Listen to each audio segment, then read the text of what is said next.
Welcome to utcaistudio, AI-powered, creativity fueled. We're going to talk about a massive and mostly invisible shift happening in a piece of tech. We all use pretty much every single day. The search bar, on the surface it looks the same, but underneath, believe me, it's going through a complete revolution.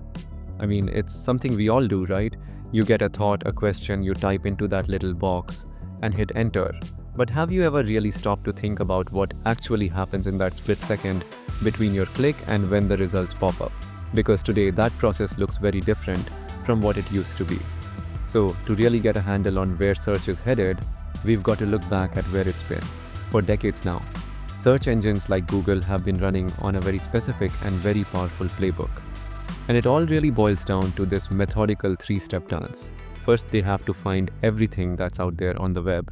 Then they have to organize it all, and only then, after all that work, can they serve it up to you. Let's break that down. Okay, so step 1, crawling. I want you to picture this.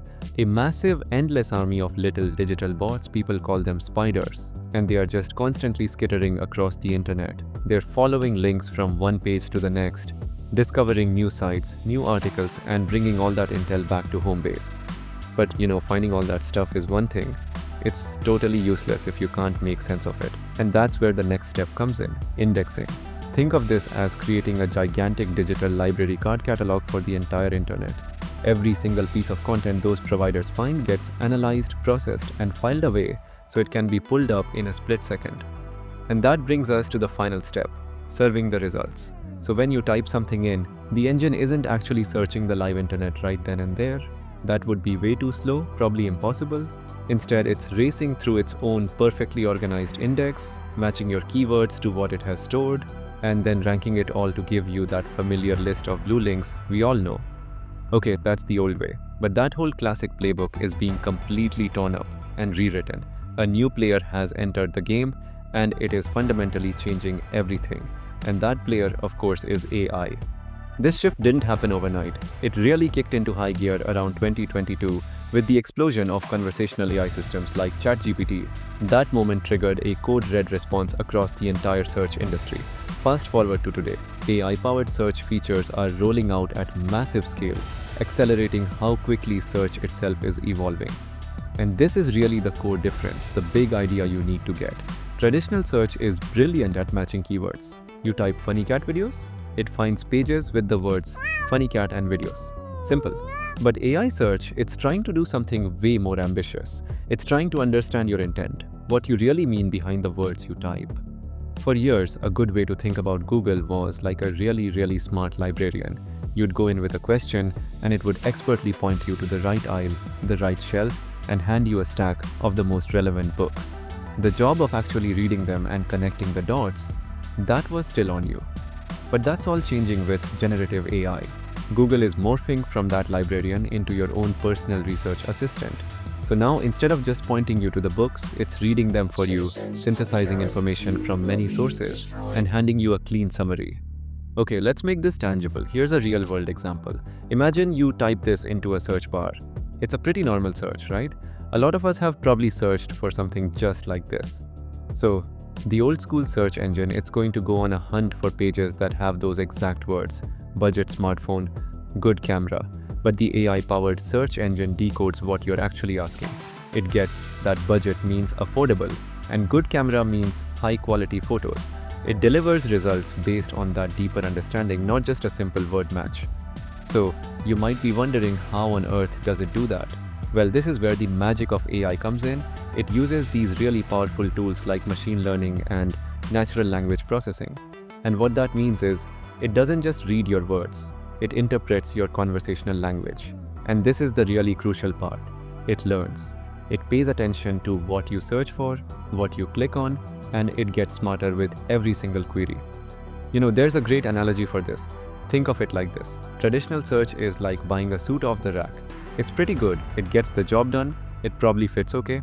But AI search, that's like going to a personal tailor and getting a bespoke suit. It's crafted just for you based on your exact preferences for a perfect fit. But like any powerful new tech, it's not all sunshine and roses. This new level of intelligence isn't simple. This is really a story of trade-offs where these incredible new benefits also come with some pretty serious challenges that we really need to talk about. Alright, let's start with the good stuff first. The benefits for companies using this tech and for us as users.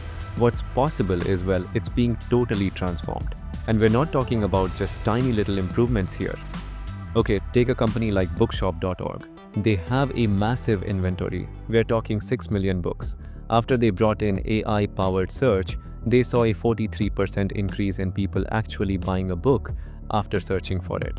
That is a huge jump, all because the AI could help customers find exactly what they wanted. Or here's another one, a payments company called HitPay. They used AI to juice up their search API. That's the tech that works both online and for salespeople in a physical store. The result, a 50% boost in speed. That just makes the whole experience for everyone way smoother. And the list just keeps going. We're talking about that kind of personalization you see on Netflix or Spotify where it just knows what you like. We're talking about getting information faster than ever. And then there's multimodal search, where you can search with your voice or even just by pointing your camera at something. Pretty cool. The biggest visible changes is something people now call zero-click search. Because AI can summarize answers directly on the results page, you often get what you need without clicking a single link. It's incredibly convenient for users, but it also completely changes how information flows on the internet. And this is not a future idea, it's already happening on a scale. Google is rolling this out to hundreds of millions of people in the US with plans to reach over 1 billion users. The scale of this rollout is massive. Okay, so the benefits are clear. But what's the flip side of this coin?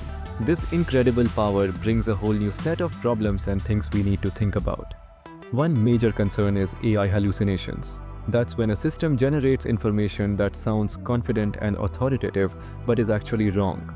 Because the answers look polished and convincing, it can be hard to tell when something is inaccurate, which makes critical thinking more important than ever. Yeah, 3 big drawbacks really jump out. First, this stuff is expensive. It's super complex and costly to build and to keep running. Second, there's privacy. To give you that perfect personalized result, these systems need to process huge amounts of our personal data. And that raises some really serious questions. And finally, there's the big one, bias. If the data used to train an AI is biased, and let's be honest, human data often is, then the search results are going to be biased too. And look, this isn't just some academic worry. People are genuinely concerned. A recent survey from Statista found that more than half of people have little to no trust that AI can make unbiased decisions. That's a huge problem. When people don't trust the answers they're getting, it creates this massive gap, a real hurdle for the future of this technology. This is not just a new feature, we're watching search engines evolve into answer engines. For 2 decades, searching was about finding the best source. Now it's about getting the best answer directly. The sources become evidence, not the destination. So, after all that, where are we? We've journeyed from a pretty simple tool that just matches words to something way more intelligent and complicated. Our whole relationship with finding information is being reimagined right before our eyes. And if there's one thing to take away from all this, it's this. The search bar is no longer just a simple box for finding web pages. It's evolving into an intelligent partner, a conversational assistant that's trying to understand not just what you type, but what you actually mean. And that leaves us with one last kind of wild thought. As these systems get better at learning our habits and predicting what we need, is it possible that your search bar will soon know what you want? Maybe even before you do. Thanks for watching utcaistudio. AI-powered, creativity-fueled. I'll see you in the next video, where we explore more AI integrations in our daily lives. Till then, as always, keep learning, keep building, and keep creating with AI.